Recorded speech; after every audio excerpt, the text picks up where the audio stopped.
The rejection letter trembled slightly in her hands, though her face betrayed nothing. Around her, the room was filled with clipped voices, the shuffle of boots, and the silent weight of judgment. A dozen candidates had already passed through this phase, men whose shoulders squared easily beneath the seal insignia they hoped to wear. But when her name was called, the tone shifted. Whispers moved like static. Disbelief muttered behind regulation-straight postures. She wasn't supposed to be here. She wasn't supposed to even try. Denied. The instructor's voice cracked across the air, official, absolute. The paper stamped with rejection felt heavier than steel.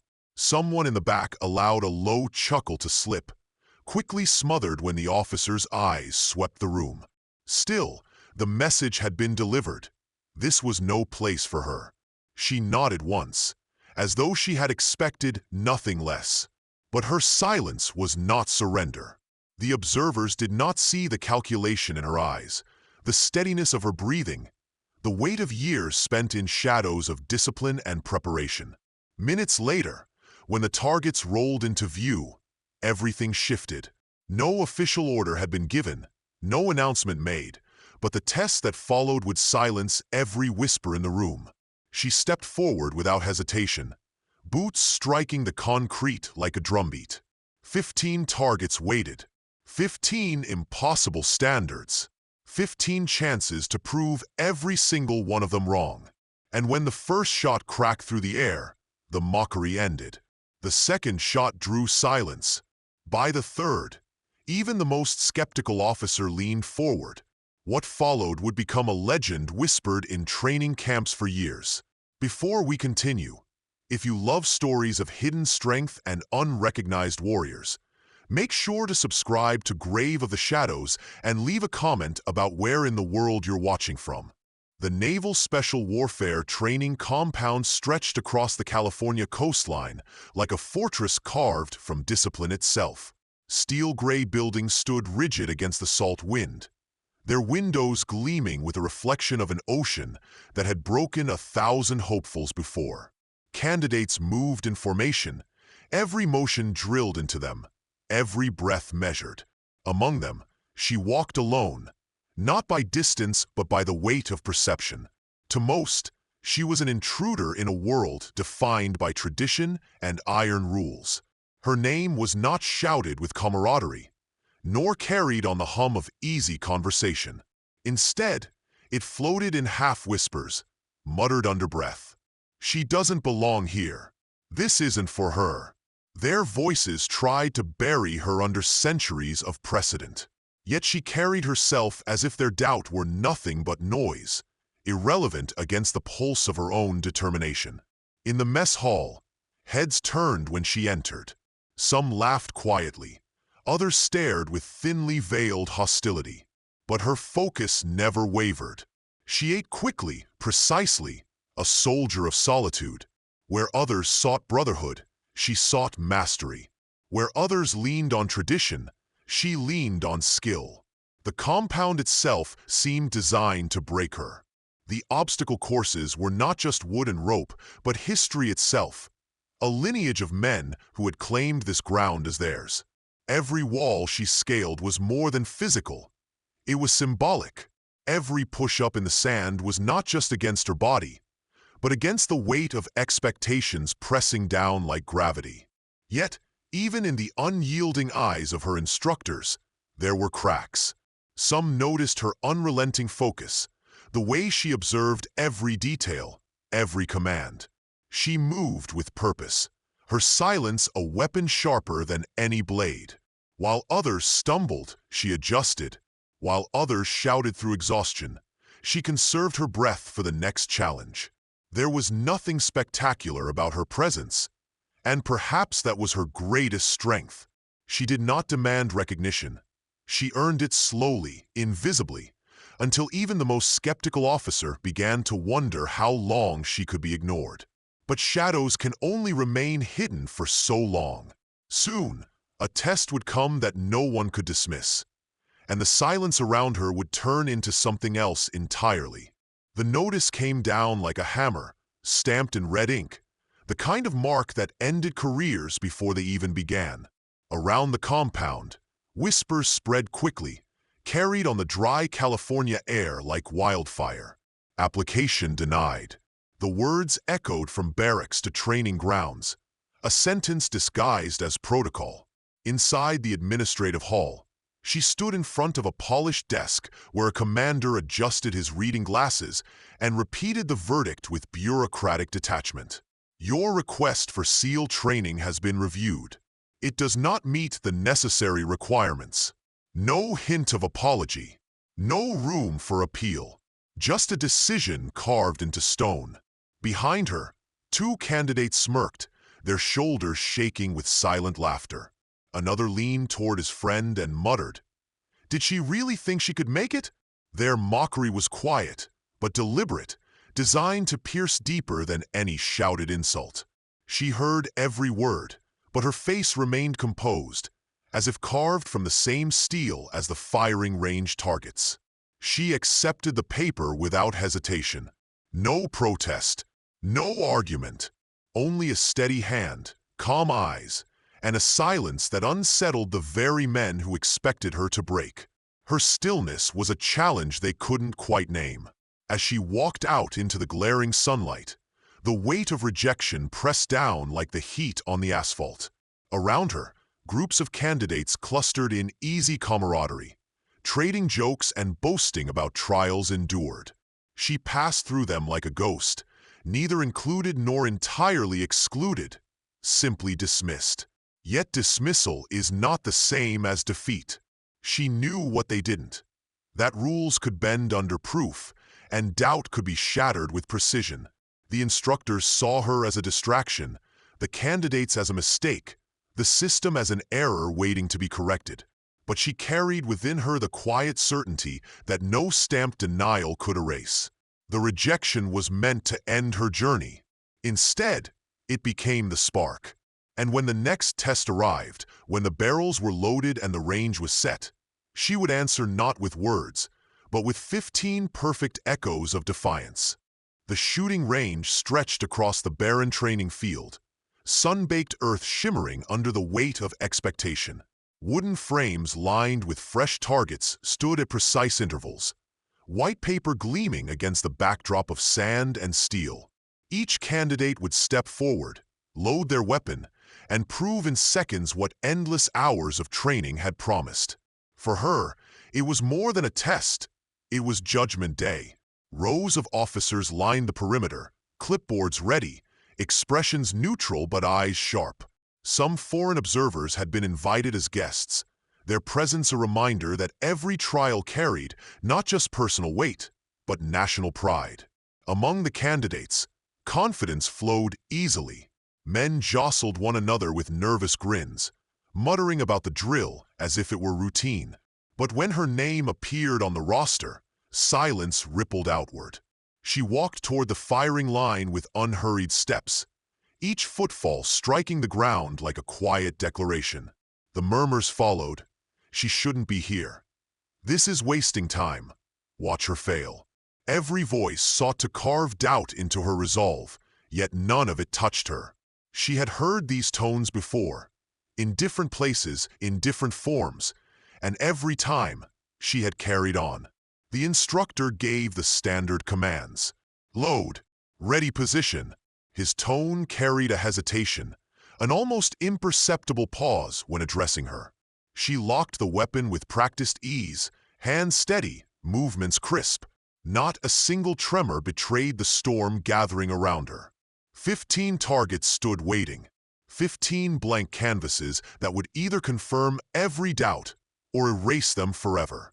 The sunlight glared, the air hung heavy, and the range fell into silence. Even the wind seemed to hold its breath. From the corner of her eye, she saw the smirks fading into watchful suspicion. The men who mocked her now leaned forward, curious despite themselves. An officer scribbled on his pad, not observations but predictions. Another folded his arms, waiting for the inevitable failure. She inhaled once, deeply.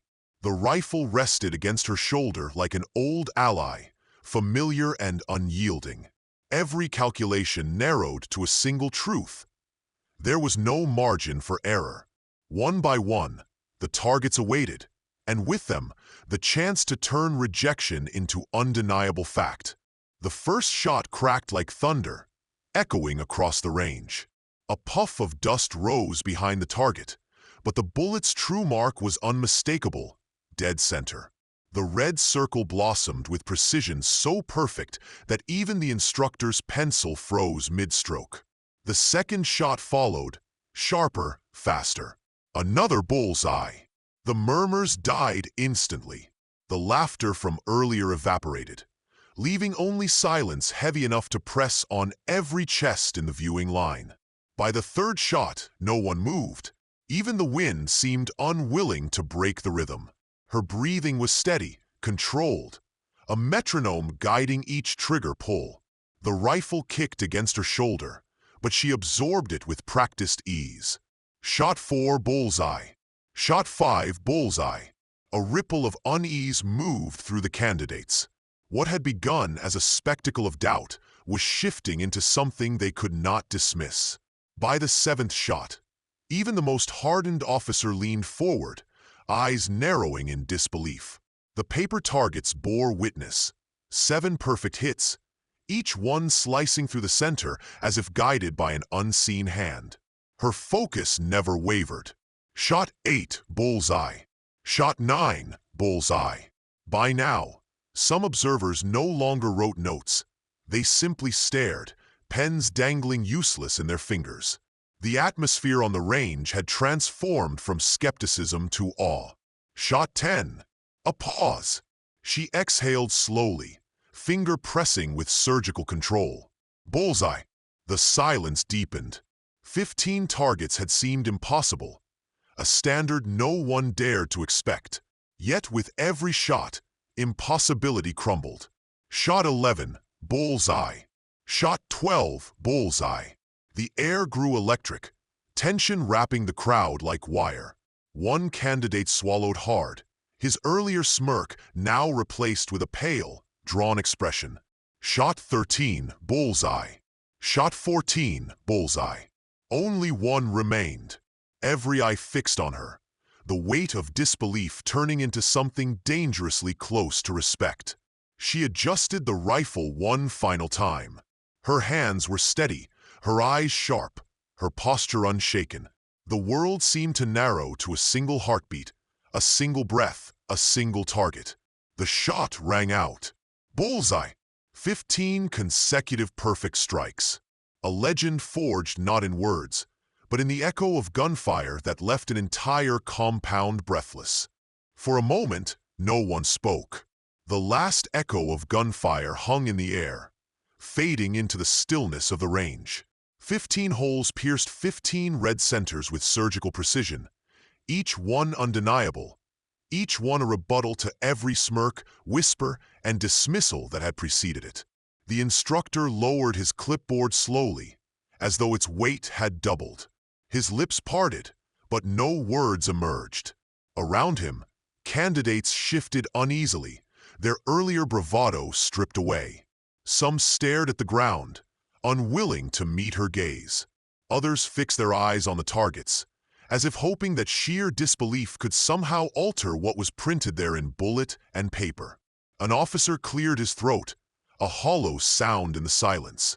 15 out of 15, he murmured, almost against his will. The words traveled down the line like an electric current. Confirmation. Reality.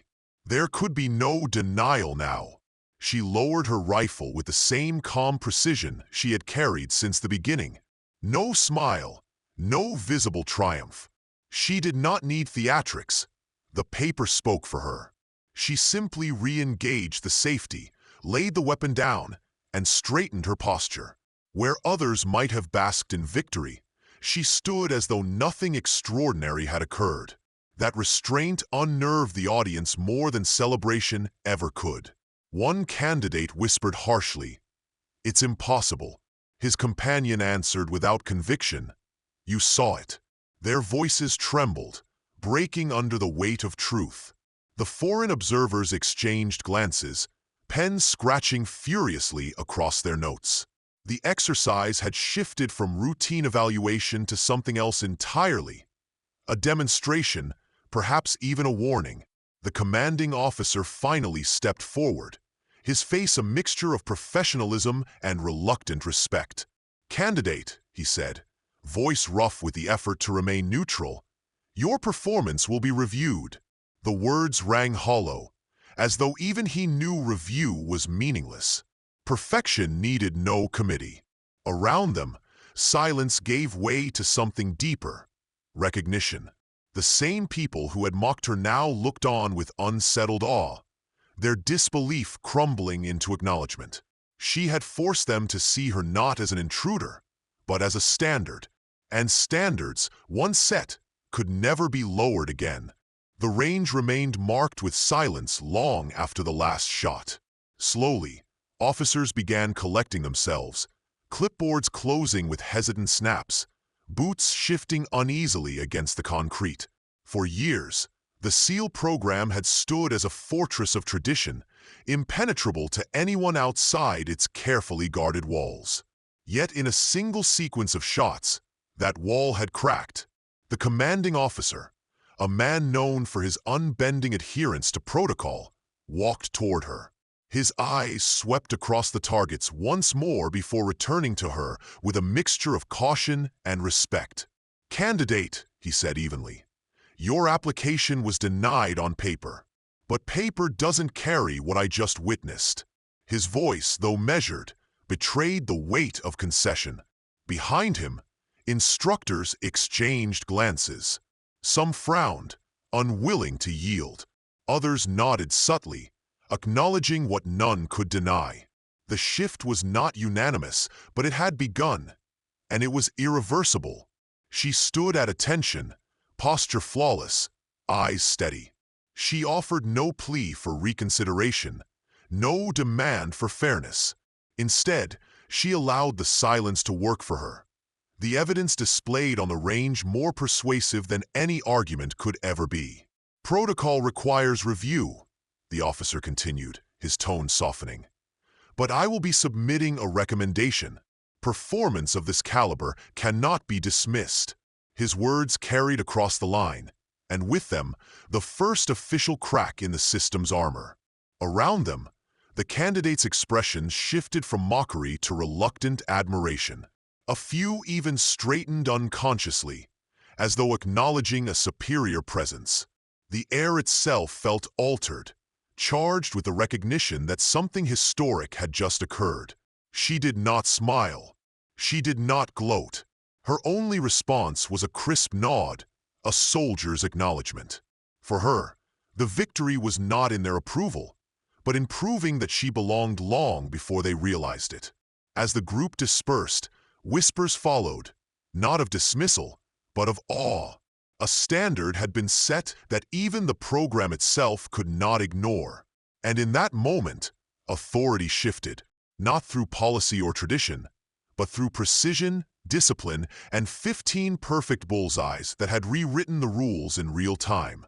Days passed, yet the echoes of that morning lingered like a shadow across the compound. In the barracks, whispers spread faster than official reports ever could. Candidates retold the story in fragments. 15 shots, 15 bullseyes, each version growing sharper, more dramatic, until the feat itself began to take on the shape of legend. Some spoke of it in awe, others in envy, but none denied it. Instructors, once rigid in their silence, now carried an unspoken respect whenever she walked past. Their eyes followed not with skepticism, but with the quiet acknowledgement reserved for those who had proven themselves beyond argument.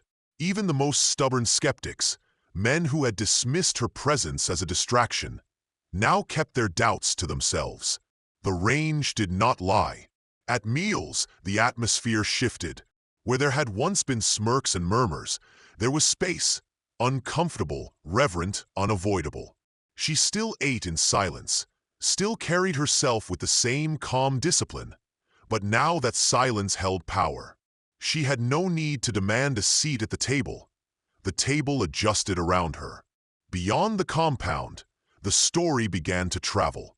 Observers from Allied units carried the tale back to their commands, dressing it in the colors of caution and inspiration.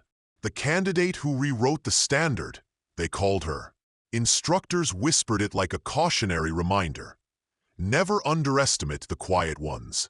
She herself remained unchanged. No speeches, no boasts, no grand gestures.